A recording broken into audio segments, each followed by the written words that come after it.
Bom dia, Aline do canal Borgonha, esse canal que fala de vinho, turismo e gastronomia. E hoje eu quero falar um pouquinho, conversar um pouquinho mais sobre as safras aqui na Borgonha. Então, uma pergunta que sempre surge, que com uma certa frequência, é se toda safra sai vinho. Então, como eu já falei em vários vídeos, em alguns artigos, a Borgonha é diferente do resto dos locais de vinho que vocês estão acostumados. Eu sempre repito que a Borgonha é uma DOC, ou seja, é uma appellation d'origine contrôlée em francês, é uma DOC, tá? É regulamentado e o produtor pode fazer o que ele quer, mas dentro da regulamentação, tá? E teve um vídeo que eu falei sobre um produtor, a decisão de um produtor que decidiu vender as uvas dele da Côte de Nuits, né, para alguns outros negociantes, porque ele achou que essa uva não tinha qualidade. Porém, isso não é comum, tá? Então, na Borgonha, muitas vezes nós falamos que não existe safra ruim, existe safra difícil. A decisão desse produtor em vender essas uvas é porque ele achava que as uvas em si não estavam condizentes à qualidade, que não daria o vinho, né, não daria um vinho condizente ao preço que em geral ele vende ao mercado. Mas, em geral, seja ano bom ou ano ruim, bom, nós falamos que não existe ano ruim, existe ano difícil, a Borgonha, então, vai ter vinho, os produtores vão fazer vinho. Tanto que esse produtor em questão que eu citei aí em alguns vídeos anteriores, ele vendeu as uvas de alguns pedacinhos de terra, de alguns climas, mas assim, ele fez vinho também de 2024. Foi algo assim bem pontual e específico. Mas voltando a falar da safra, é normal o produtor aqui ele entende, ele sabe que cada safra é uma safra diferente da outra. E como eu já repeti várias vezes, é o que nós chamamos de monocasta. Ou o vinho é de Chardonnay, ou o vinho é de Pinot Noir. Eu tenho o Aligoté, então tem o Gamay também que é Rangin do Beaujolais, mas eu vou me adentrar aqui então ao Pinot e o Chardonnay. A safra ela vai influenciar extremamente no vinho, porque nada mais é do que o clima. E na Borgonha não tem corte. Então, ou é Chardonnay ou é Pinot, não vai ter a mistura de uva. Então, realmente, a safra, ela influencia demais.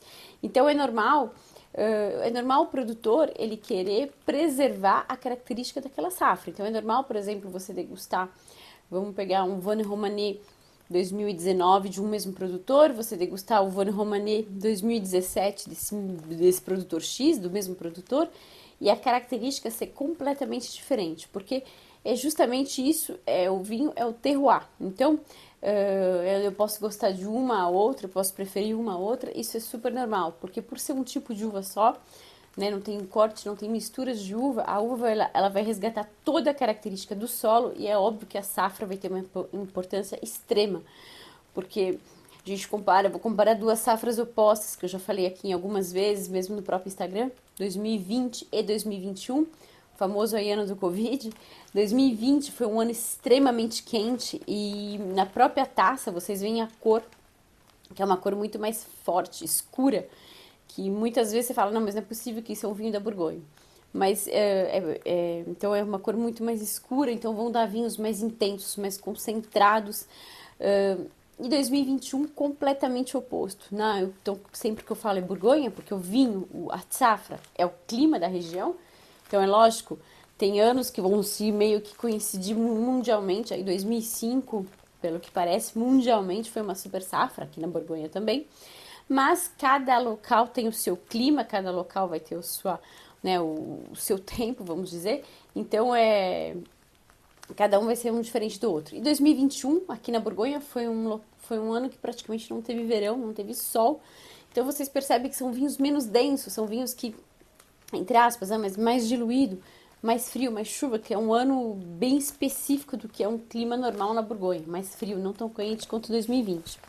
E qual que vai ser a diferença de um para o outro? Bom, na juventude, às vezes, um ano mais quente é mais fácil de degustar, porque vamos dizer que já está mais redondinho, já está mais maduro.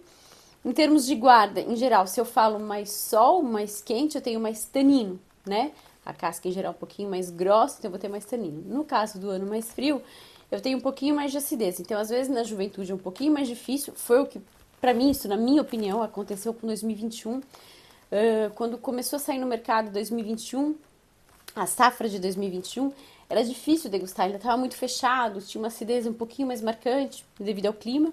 E hoje, então, agora com 4 anos, né, nós abrimos algumas garrafas de 2021 e tá assim, excelente. Então, isso acontece também, por exemplo, acontece com uma safra que eu gosto muito aqui, que é 2017. 2017 foi uma safra um pouco mais fria, não tão quente quanto 15, mas 2017 os vinhos agora, seja branco, seja tinto, tudo que eu tenho aberto de 2017 está assim extremamente fácil de beber, agradável, no caso do tinto, tanino harmonizado com a fruta, no caso do branco com a boa acidez, que é o que nós procuramos dos vinhos da Borgonha. Mas respondendo aí a várias questões, todo ano não existe isso, esse ano não tá bom, não vai ter o vinho. Vai, porque um bom produtor de um ano difícil, ele vai fazer vinho. E, inclusive, é assim que nós conhecemos os bons produtores. Eu falo que é igual chefe de cozinha, você conhece um bom chefe, não é pela trufa, não é pela vieira, você conhece um bom chefe pelo purê de batata, algo simples, mas difícil de fazer. E na Borgonha, eu dou o exemplo que nós conhecemos também um bom chefe pelo ano difícil, o vinho mais simples de um ano difícil. Se ele consegue te surpreender, com certeza, os outros, né, os Premier Crus, Grand Crus, vão te surpreender mais ainda, vão ser bons, né? Mas então, por exemplo, não existe na Borgonha uma especulação em relação à safra. Se a terra é classificada em Grand Cru, seja uma safra considerada excepcional, seja uma safra considerada mediana, vai ter Grand Cru, porque na Borgonha nós não especulamos em relação à safra, é a terra. Tá? Então, a terra ela é Borgonha, ou seja, mais simples a classificação, a terra ela é classificada como Village, ou a terra é classificada como Premier Cru ou como Grand Cru, que vale tanto para os brancos como para os tintos, que eu já falei em alguns vídeos anteriores. Mas toda safra vai ter Grand Cru, não existe isso, essa safra não vai ser Grand Cru porque não está tão boa, não. É a terra que é classificada, então qualquer tipo de safra na Borgonha vai ter vinho Grand Cru, porque é a terra que é classificada, tá? Mas é lógico que aí existe uma questão também muito pessoal. Eu recebo brasileiros aqui praticamente todos os dias, ao menos 5 vezes na semana, e é muito engraçado, mesmo quando eles estão em grupo, o próprio casal, uns preferem uma safra mais fria, outros mais quente. À medida com que vocês vão degustando, eu vou conhecendo um pouco mais o paladar de vocês. Mas é normal, enfim, essa variedade, porque a safra, então, cada ano é uma característica. E para a vinícola tá tudo certo. Eu chego na vinícola, degusto o vinho da safra de 2019. Eu adoro. Aí eu volto no ano que vem e vou degustar a safra de 2021 e eu gosto menos. Para a vinícola tá tudo certo, porque o que ela quer, para a maioria das vinícolas, né? Porque o que ela quer é realmente a expressão do terroir e o que essa safra então conseguiu expressar. Não é, algo homogêneo, não. Cada safra realmente vai ter sua característica. E isso é o charme do vinho.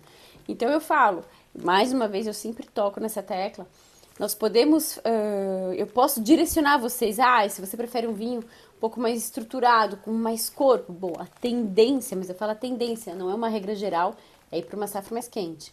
Não, eu gosto com vinho um pouco mais de acidez, eu gosto com vinho com um pouco mais vibrante. A tendência é ir para uma safra mais fria, mas não é uma regra geral. Então, mais uma vez, é degustando e aos poucos vocês vão entender o paladar. E mais ainda, o ideal, bom, para vocês que moram no Brasil é um pouco mais complicado, mas o ideal seria comprar o mesmo vinho, mais de uma garrafa, 2, 3 garrafas, e abrir em momentos diferentes. E aí vocês vão vendo realmente a evolução desse vinho e justamente que momento vocês preferem, porque é muito relativo. Tem gente que prefere vinho mais jovem, tem gente que prefere o vinho com 7 anos, 8 anos, mas tem gente que fala, vinho bom é aquele vinho antigo. E aí você abre a garrafa, ele tá super antigo e ele não gosta. Então, porque eu comparo com o queijo. Tem gente que gosta de queijo mais curado, tem gente que gosta de queijo menos curado. E o vinho, então, o ideal para vocês entenderem o paladar e ver a evolução da safra é realmente comprar mais de uma garrafa e abrir em momentos diferentes. Isso, bom, aqui nós fazemos muito, eu sempre falo. Eu tenho 3 filhas, uma das minhas filhas tem 10 anos, então de 2015. E aí, ao longo desses 10 anos, aos pouquinhos, nós fomos abrindo várias garrafas e vocês veem a evolução. E isso é muito legal para vocês verem o que é o vinho e o que ele pode se tornar, o potencial. Porque o que é mais difícil, eu acho, é você tentar se projetar, né? Está jovem, tá? Você sabe que tem tanino, ele tá um vinho ainda né? Eu falo que é igual um adolescente, ele é mais nervoso, é mais jovem, depois ele vai se acalmando. Então, a ideia mesmo é vocês tentarem ver essa progressão, né? Essa evolução do vinho, tá? E cada ano com a sua característica e as surpresas. Às vezes na juventude é um vinho que não te agrada e de repente faz uns, sei lá, 4, 5 anos e você abre, você sabe que a característica da safra era aquela, mas o vinho te surpreende. Então eu acho isso muito legal, tá? Mas respondendo aí, todos os anos vão ter vinho. Não vai ter uma especulação, esse ano não vai ter vinho porque não foi bom. Não. Todo ano, toda safra tem vinho. Tem, se tiver colheita, se tiver quantidade de cacho para colher, tem. 2024, as pessoas me perguntam muito, porque 2024, na verdade, teve pouquíssima produção, mas não foi porque teve produção, porque não tinha cacho, teve muita doença, então não tinha cacho no pé. Mas se tivesse, teria tido uma produção ainda maior, né? Dentro da regulamentação, dentro da quantidade que é possível. Espero que vocês tenham gostado e à très bientôt!